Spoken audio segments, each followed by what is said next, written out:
They told him the world was ordinary, until the night he found the map that whispered his name.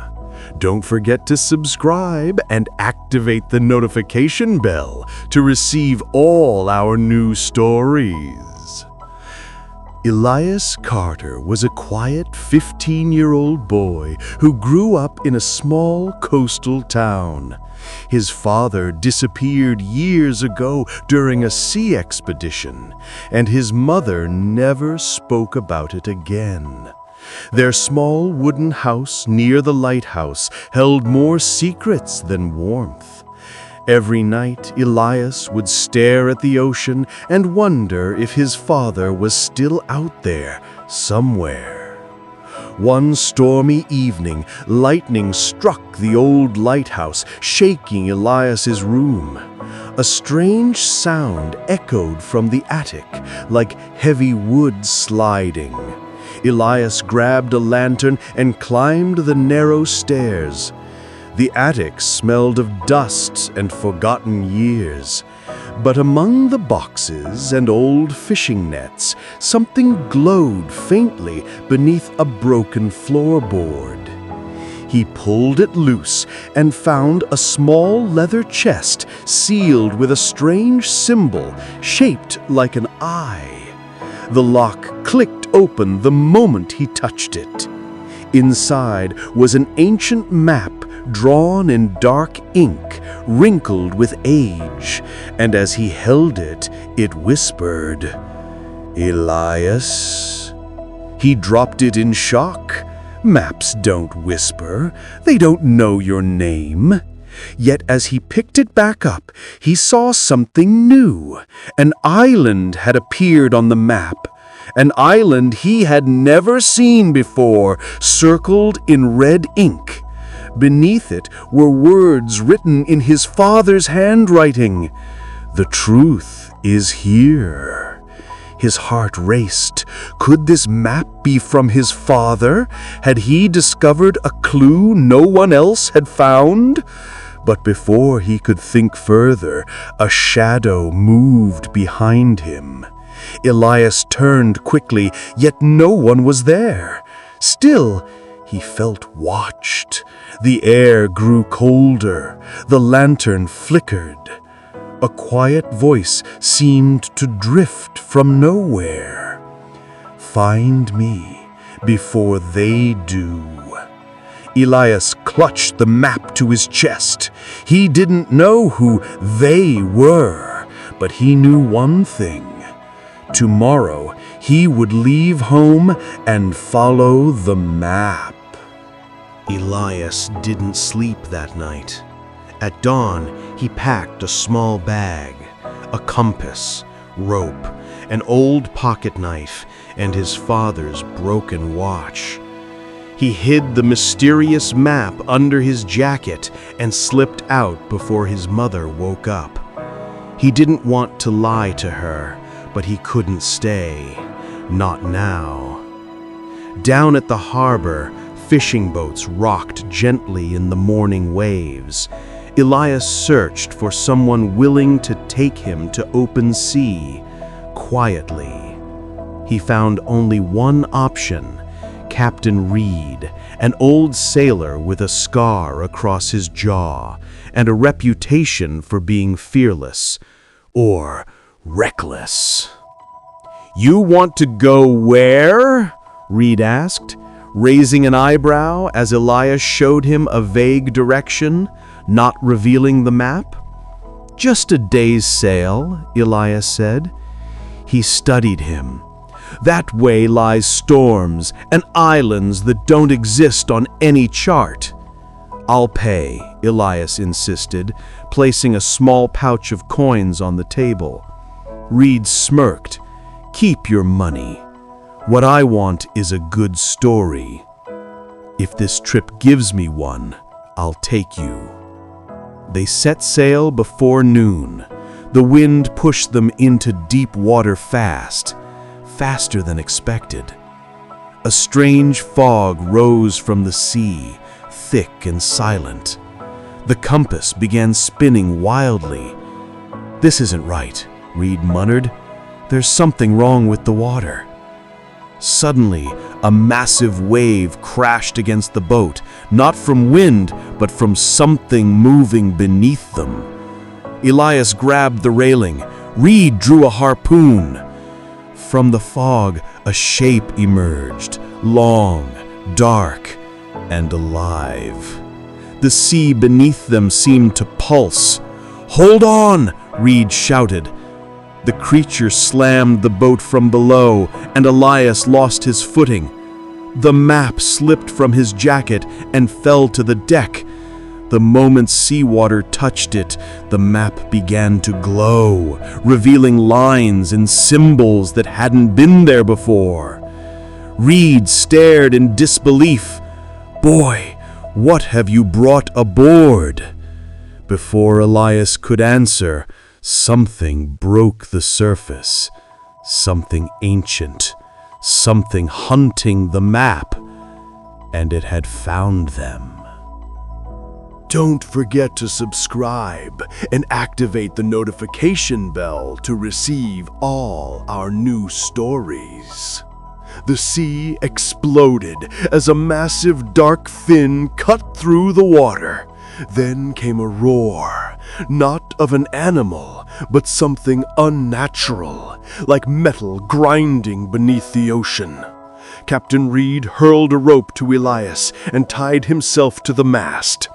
"It's not after us, it's after the map," Elias shouted over the storm of waves. "Then hide it," Reed yelled back.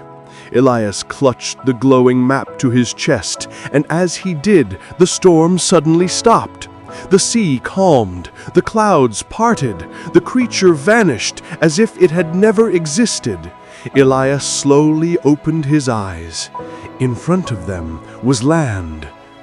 "An island?" Reed whispered. "But we were in open ocean moments ago." They sailed closer. The island was dark and covered in thick jungle, but what was stranger, rocks along its shore seemed freshly wet, as if it had just risen from the sea. When they anchored and stepped onto the beach, Elias laid the map flat. It pulsed with a strange energy.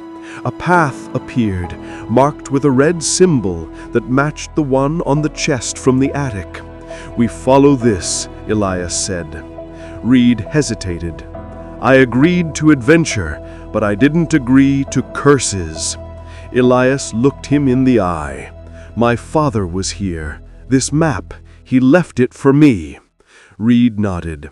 "Then we find your answers." They entered the jungle. Hours passed. Strange markings carved into trees watched them like eyes. They heard no birds, no insects, nothing alive. The silence grew heavy, pressing against them.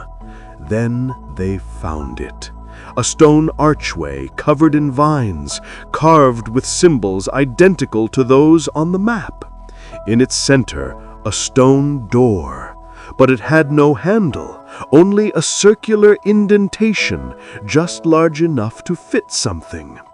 Elias reached for his pocket and pulled out his father's broken watch. It had the same symbol. He pressed it into the stone. The ground trembled. The door slowly opened, revealing a glowing staircase descending underground. Reed swallowed. "After you, boy." Elias took a breath and stepped into the hidden world below. The staircase spiraled deep underground. The air grew colder, thick with age. Strange blue symbols glowed faintly along the walls, like veins of light guiding them downward.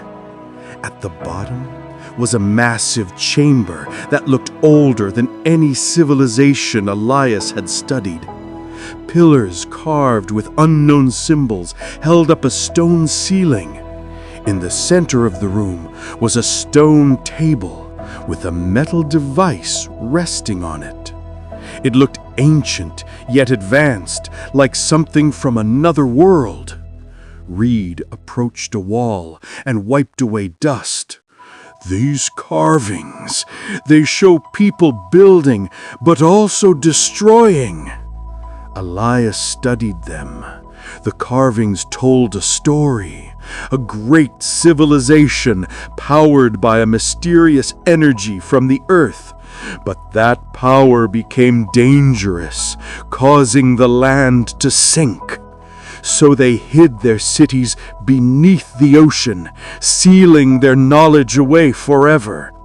Except one relic remained, a device called the Heart of Aeon, and it was sitting inches from Elias. Suddenly, a voice echoed from the dark. "Step away from it!" Elias froze and turned. A woman emerged from the shadows, tall, cloaked, her eyes sharp as steel.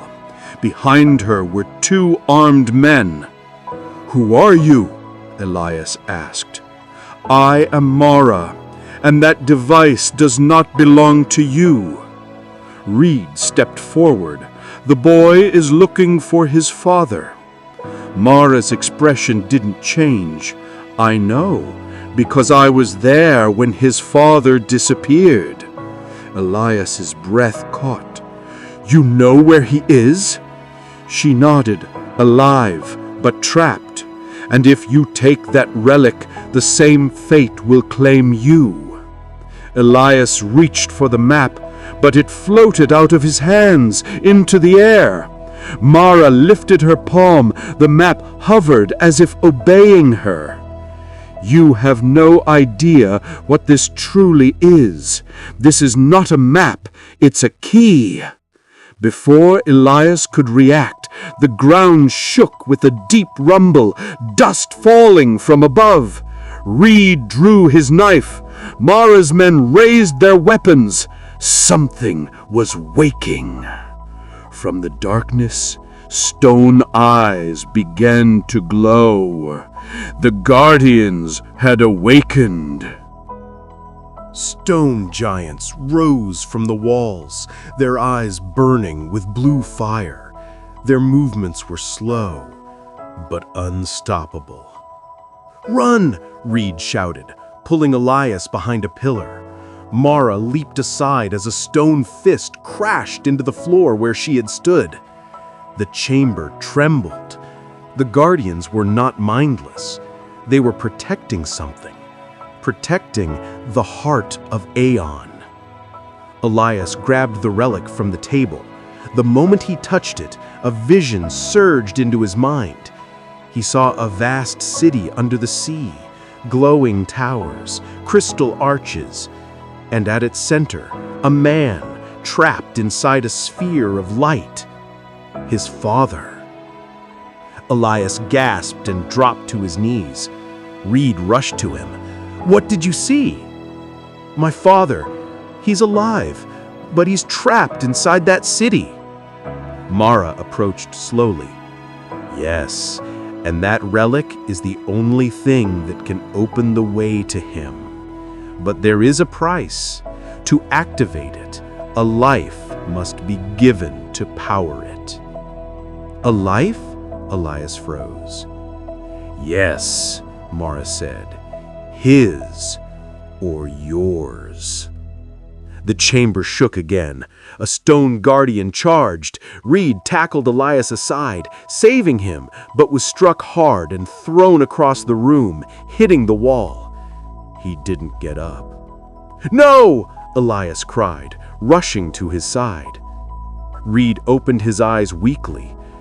"Boy, listen to me. Your father left you that map for a reason. Don't turn back now." Elias looked at the relic in his hand. He could feel it, powerful, ancient, alive. But was he ready to pay the price? He stood. "There has to be another way." Mara extended a hand. "There isn't. Decide now. The guardians won't stop." Elias closed his eyes, tears burning. Then he looked at Reed. the man who had risked his life for a boy he had just met. He knew what to do. He placed the relic on the ground and smashed it with a stone. A blast of light filled the chamber. The guardians froze. The ground went silent. Mara stared in disbelief. "What have you done?" Elias stood strong. "I choose life. No power is worth the sacrifice of the innocent." The relic shattered, revealing a hidden core inside. A message. In his father's voice, "If you found this, Elias, you chose wisely. Power means nothing without humanity. The real path to me begins now." Elias looked ahead now, not with fear, but with hope. His journey was only beginning. Don't forget to subscribe and activate the notification bell to receive all our new stories. Moral: true strength is found not in power, but in the choices we make for others, even when the